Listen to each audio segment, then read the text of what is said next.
Didn't look like he could get into the cue ball enough to hold it off the two cushions there for the 3. Well, that's where I think Pagulayan is really a master of the game in understanding what is achievable on a pool table. This is a tough shot. I've got to make sure he doesn't double hit this cue ball. And he got great draw on that. He's aware, very much aware of ball sense of actually what he can do, what he can do with a cue ball, what he can spin it to, the maximums, and he's got great touch as well. Seems to me to make very few positional mistakes. But when he does, you know about it, because he does have some great facial expressions. Well, he's making fans all over the world. He's really a character on and off the table. The only time he ever clams up, Steve, is when you put a microphone in front of him. But as likable and charismatic a young man as you're going to find in the world of sport, in any sport.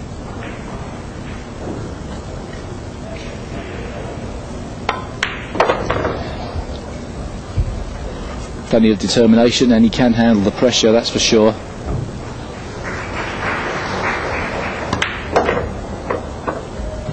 Winning is contagious, and he's won all over the globe. How's he done this season since winning the World Championship last year, Jim?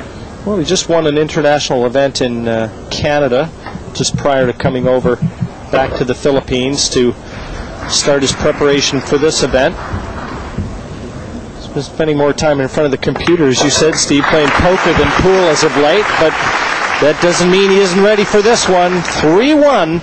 Pagulayan races out front in front of the Hungarian star. Still more to come here from Kaohsiung. Stay with us.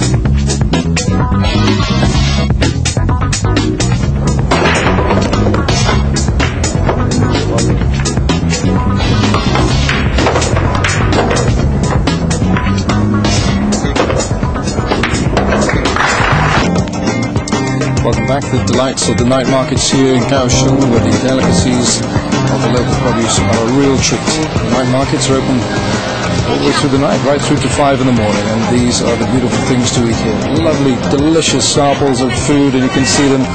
And you can see tennis as well. I mean, with Star Sports, Georgina Chang will be there. The Bali Open, the Wismilak Bali Open, and it's in September. Just check your local listings for times there.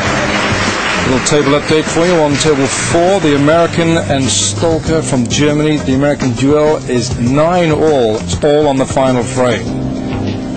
Now let's go back now then to Steve Davis and Jim White. We're watching the world champion Alex Pagulayan. We're no strangers to nail biters here.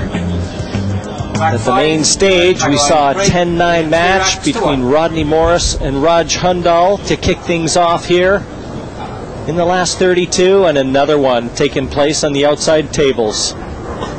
And we can let you Corey Duel fans know, you can be very happy. Duel has just won 10-9 over the young German star Harry Stolka. Duel through to the last 16. And here Alex Pagulayan enjoys a 3-1 lead at the moment, but he won't be happy with the end result here. Mosconi Cup fans will know full well that Corey Duel played a big part in the American team for a couple of years, and then sort of went off the ball or went off the circuit. And I was asking Corey, because I was told that he started playing a bit of golf and everything, that he'd sort of taken less interest in pool. And he actually said that no, he hadn't done. He'd been playing just as much pool, but that there was a bit of politics over there, that he didn't agree to play on a certain tour, and he was a bit sort of frozen out of the Mosconi Cup team. Yeah, he was playing down in Florida, and I guess was just having a few differences with the people running the UPA tour over there. Ended up getting involved with a native group that were opening a bunch of casinos, and he just went off. I mean, he really lost his confidence, Steve. I was talking to him quite a bit, and it seemed like every time the conversation switched to how poorly he was playing, he wasn't happy with his action, and I actually advised him to start hitting a few snooker balls. Well, he certainly is a great talent, and I'm sure we'll be seeing more of Corey Duel, or some of Corey Duel, in this event. Obviously, plenty of matches today, and plenty of matches in the future. Not all of them can be on this match table or be shown. Some great champions don't get the chance to play in the television phases. Obviously, a lot of interest on the local players and a lot of the Far Eastern players. Naturally, that's the case. Our first match of the day, sort of effective morning starter, featured an American and an English guy, and the appetisers there this evening. We've got a Taipei player playing against Nick Vandenberg from the Netherlands. That match comes up after this one. Hua Fong Wang from Taipei, and then a bit of east-west interest in Mika Immonen from Finland versus Kaneko Takahashi from Japan. Yes, an international flavor all around here on center stage. And as Alex eyes up what looks to be just a partial eclipse on that one.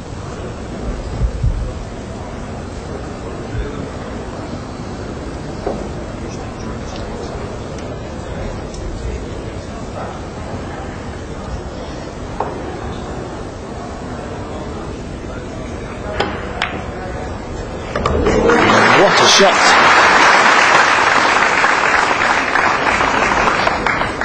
Opportunism there from the little Filipino-Canadian. Canadian-Filipino. I'll let you know after the match. Thanks. More opportunism needed should he try and run the rack here. It is possible to get on this 3-ball.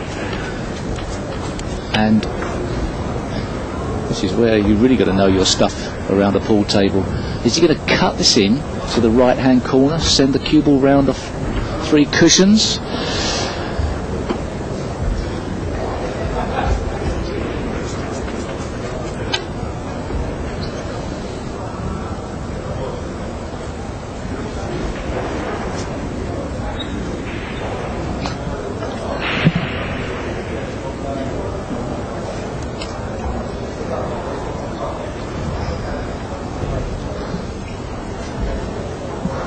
Queuing up again.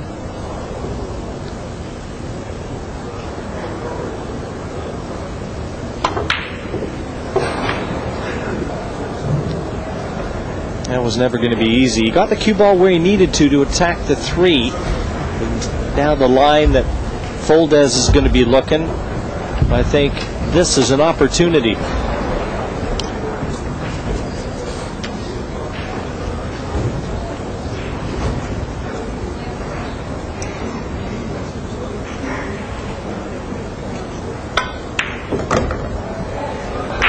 The big shot from the 3 to the 4 here, Steve. If he's going to build an opportunity for victory in this rack, this is the key shot. Yes, and the biggest problem seems to be that there is the possibility in playing this around the back of the 9, there is the possibility of collision with the 5 as it comes back out into play. So he's got to make sure he gets the side spin correct on this one. A bit underpaced, well, a lot underpaced. He didn't have any problems missing the 5, but this is the thinnest of thin cuts. Of course, there is a way of playing this cushion first. You hit the cushion first, and as the cue ball bounces back off the cushion, it brushes across the 4, but he may just decide to duck out of this problem, play the safety shot, wipe his mouth and hopefully get a better chance later. And he's got a good snooker, but he's up against one of the great players of the game when it comes to kicking out of snookers. Expect to see the possibility of a 2 cushion escape, trying to hit the 4 ball full in the face and leave it right behind that 9. It's not out of the question, and that's unless he can flick past this 4. Can he get past him? He's looking at the 2 cushions now. I mean, he can get past, obviously, the swerve, but does he like the swerve? Can he control it? If he can swerve around the other side of the ball, he may be able to get some sort of snooker behind the 5. Ooh, don't like this much. Nor does he.